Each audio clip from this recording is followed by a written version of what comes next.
Welcome back, ladies and gentlemen, to another JVS review. This time we are bringing you Amazon Prime's latest show, Hunters. I know you've seen clips of it. I know you've seen trailers of it. Kind of seemed interesting from the beginning. Let me give you a quick synopsis, then we'll get into the cast of it. Okay, so a diverse band of Nazi hunters living in 1977 New York discover hundreds of high-ranking Nazi officials that are conspiring to create the fourth rank in the U.S. This eccentric team will follow out on a bloody quest to bring them to justice. Super dope the way that show sounds, man. It sounds super dope. So, quickly getting to the cast. Just the important cast members. This is a huge cast. And I'm only saying important cast members because these are the ones, at least in the first 5 episodes that we got to preview, that played the most impact in it. We had Mr.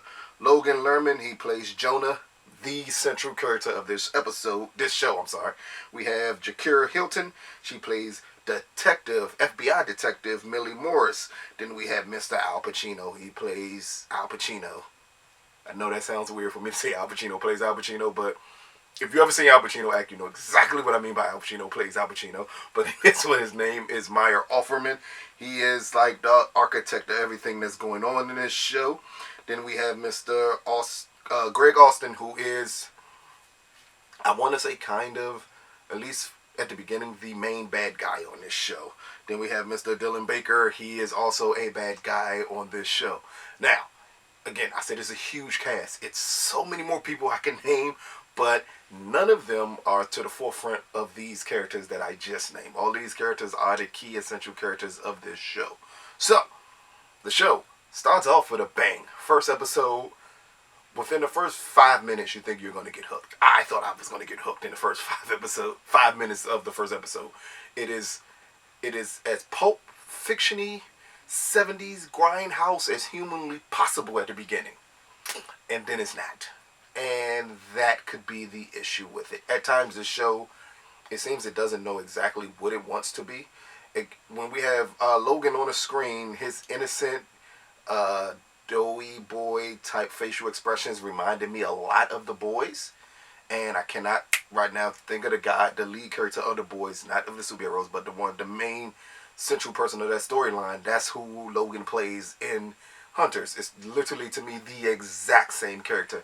And at times, because of that, you're just waiting for him to get out his own way so the show can progress. Unfortunately, over the first 2 episodes, that does not happen. And it doesn't kick in again to the 3rd episode where we start getting more revealing of the plot and everything of that nature. Even Miss Hilton, who is the detective Millie in this show, her character it's another character that at times feels unnecessary.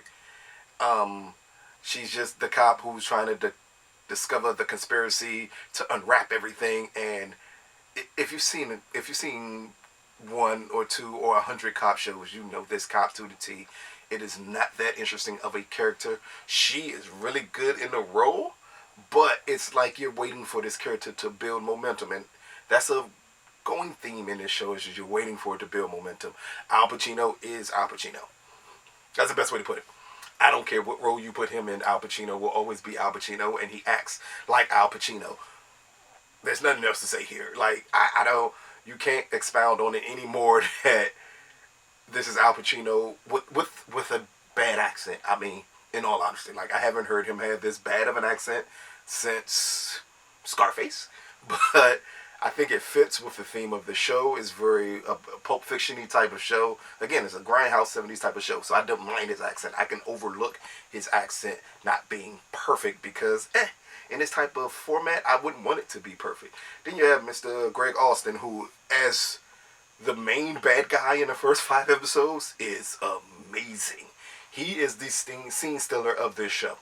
And his scenes are, like, again, I hate to say this is a theme, we've seen this character before.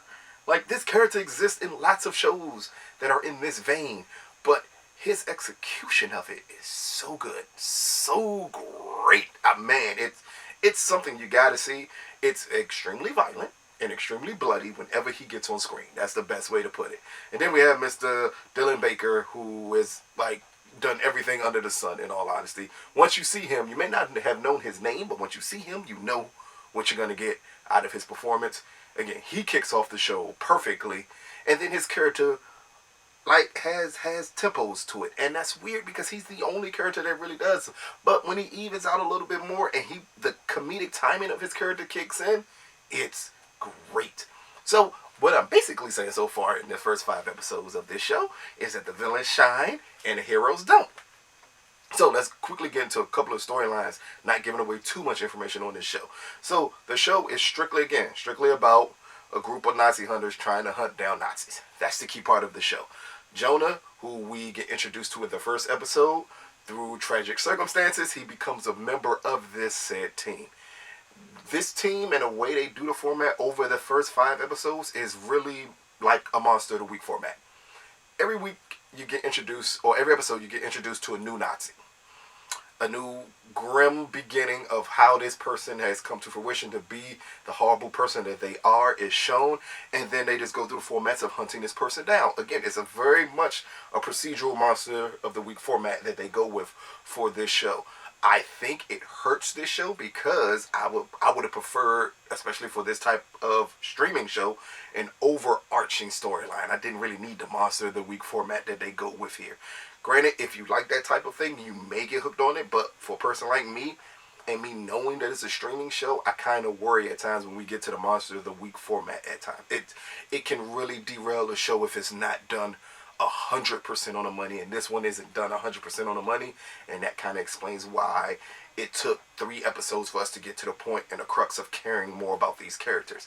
Now, unfortunately, it's a huge supporting cast here. You don't care about any of them at all. I don't believe they take the proper amount of time in the first 5 episodes to explain any of these other people and how they became Nazi hunters, along with Jonah and Myers, who was getting played by Pacino. We don't hear much about their storyline, and I think it's purposely done, but in turn of being purposely done, it kind of hurts the show because you kind of want to know more about these characters. Now, again, back to quickly to the Monster of the Week format. Every episode is this way, and the overarching story arc is that something is about to occur. They don't know what it is. Nazis are speaking in codes and attempting to take over the U.S. That's all they give us. They give us nothing else. Out of 5 episodes, it is only a 10 episode first season, and out of 5 episodes, I'm like, okay, this is not where it needs to be at. And I think that's a lot of this show's angle, is it's not where it needs to be at, but you still have hope. It's interesting enough, the concept is interesting enough to keep you interested in it, but the execution is not where it needs to be to make me say, oh great, I can't wait for this show to see the remaining 5 episodes. This is something where I will probably watch it, but I'm not going to rush to see these last 5 episodes because, again, I don't care that much about the characters to see the last 5 episodes. I love the concept of it. And for the first 5 episodes, again, the first 2 were a struggle. I'm not going to lie. It was a struggle for me to get through. Episodes 3 and 4 were great. Really, really good. It kind of falls off the rails and it gets a little wonky with the writing and everything in episode 5. But again, would I watch episode 6? If I had to watch it, I would continue to watch the show. Right now, free time wise, I don't know. It will go on the back burner for a lot of other shows that I would want to watch over it. So, Hunters, Amazon Prime. Out of the first 5 episodes, I can give it a solid 6. And you see how begrudgingly I said 6? A solid 6 I can give it out of the first 5 episodes. Again, it's not a great series. It's not something that grabbed me at all. I was not grabbed by this show. It was a lethargic watch for me to get through these 5 episodes. And I'm hoping those last 5 episodes make it worth watching the first 5 episodes. But I don't want to have that hope. I was hoping the first 5 would grab me to the point where I would want to and care about seeing the end of this series. But this has been another JVS television show review. Amazon Prime's Hunters. It drops February 21st. So, let's do the review. Put your comment below. You may like it. I'm uneven on it. But you may like it. Peace, people.